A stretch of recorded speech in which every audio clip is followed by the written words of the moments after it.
Now, if marriage is supposed to be a sign of God's love for us, then you can be sure the devil's going to do everything he can to attack this sign. And look at it, marriage is under attack. I mean, from the inside with divorce and infidelity and pornography. It's on attack from the outside. And you look at all the objections we're hearing today. I mean, one of the most common ones is, well, isn't marriage just a piece of paper? And well, if marriage is just a piece of paper, consider this. People who get married, they live longer, they earn more money, they're happier, they have lower rates of depression, they have lower rates of domestic violence, alcoholism, they have higher rates of sexual satisfaction. Their kids are more likely to do better in school, graduate college, and have lasting marriages. Their kids are less likely to do drugs, get involved in crime, suffer emotional illness, attempt suicide, and on and on and on. So if marriage is just a piece of paper, that is an awesome piece of paper. I want that piece of paper. It's not just a piece of paper. Marriage is the cornerstone of human civilization. The fact is that as the marriage goes, so goes the family, and as the family goes, so goes the entire world.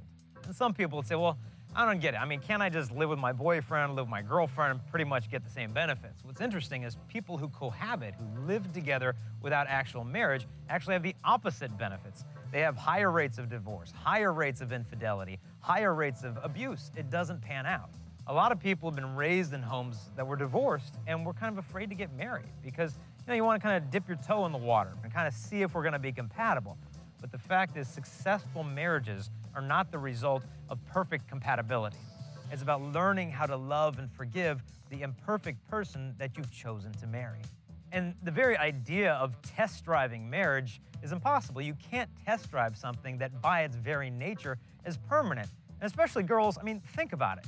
You go on one date with a boy and he's a jerk. Okay, breaking up's easy, it's one date. Okay, now date a guy for 6 months and break up. All right, that's harder.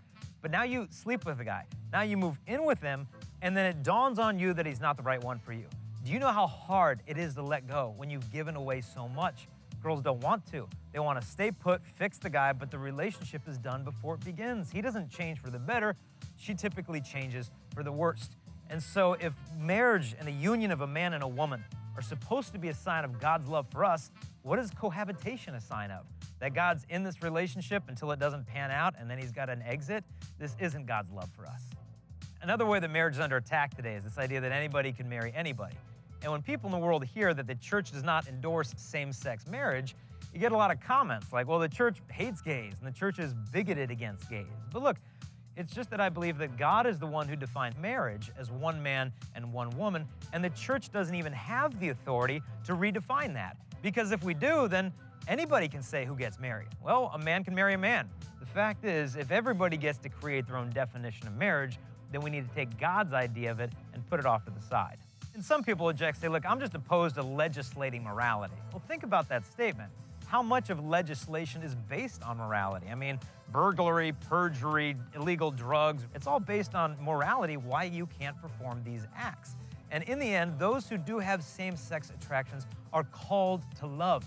And the fact that the church teaches that they're not called to get married does not invalidate the fact that they're called to love. And later on in the program, we'll discuss how God can fulfill their desires for authentic human love. Perhaps the biggest way that marriage is under attack today is how many divorces that there are. What do they say? There's like a 50% divorce rate. In fact, there's a store in Los Angeles, a jewelry store that actually rents wedding rings. I mean, how bad is this gonna get? But Christ is the one who said that if a man marries a woman and he divorces her and marries another, he commits adultery, except if that marriage was unlawful. Now, what Christ is getting at there is some things that appear to be marriages are not valid unions. And the church's teachings on annulments is an investigation that what looked like a marriage at the beginning was never a valid one to begin with. But the fact holds true that what God has joined, nobody must separate. And this isn't the church imposing her laws on us. Isn't this the longing of the human heart that we want love to last forever? And when we come back, we're going to discuss how you can save your marriage before you even meet your spouse.